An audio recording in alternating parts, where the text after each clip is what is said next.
We used to go out walking every day for about 1.5 miles.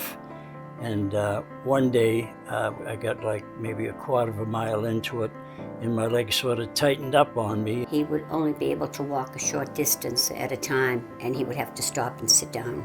We stopped the walking and made appointments with the doctor to have it checked out. Peripheral artery disease is a widely prevalent disease in the United States. It affects almost 9 million Americans, and really only about 1 in 4 may actually know what the disease is. We did not know what it was. We had never heard of PAD. Peripheral artery disease is the buildup of a cholesterol plaque in the walls of the blood vessels that go to the legs. My heart doctor recommended that I go to Mass General, and he set up an appointment with Dr. Drachman. So when we started with Jim's care, basically he had so much blockage in the arteries of his legs that there was no way for blood to get in a straight line from his heart down to his toes, and this ultimately led to ulceration. It was strangling the tissues. And our first approach was to stretch open the cholesterol plaque blockages of the legs with what we call an angioplasty balloon. And after that, we inserted what's called a stent. The next morning, I was sent home, and I was feeling much better than I had been feeling. And the walking was a little better. While we were in the midst of treating Jim for his peripheral artery disease, he developed another significant illness. He developed cancer of the liver. And as we were trying to treat his peripheral artery disease, other doctors at Massachusetts General Hospital in the oncology division were focused on his cancer. Some of the chemotherapies that they were using actually affect blood vessels. That's a way that you can treat cancer, is to starve it of blood flow. And the treatment that was good for his liver was not good for his feet.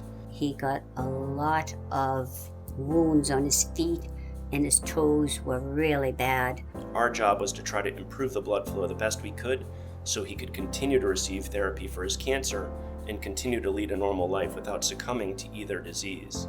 When I first met Jim, he had significant wounds that were digit or limb threatening. Yeah, there was one toe that they had to give a little special extra care to. Over the course of 2 years that I treated him, we did save all his toes. He did not have any amputation surgery. I think one of the most touching moments in my experience with Jim was seeing him through some of life's most memorable chapters. I recall clearly a couple of years ago, his sole ambition was to survive and to have a functional leg so that he could walk down the aisle with his daughter at her wedding. I definitely wanted to walk down the aisle, and I was very determined that I would. Dr. Drachman was like persistent that he was going to help Jim walk Katie down the aisle, and he did. Every time I see him, I realize that he's really defied all expectations. He's continued to lead a normal and active life, and he's had wonderful moments with his family. It's truly such a privilege to be able to participate in the care of someone like Jim.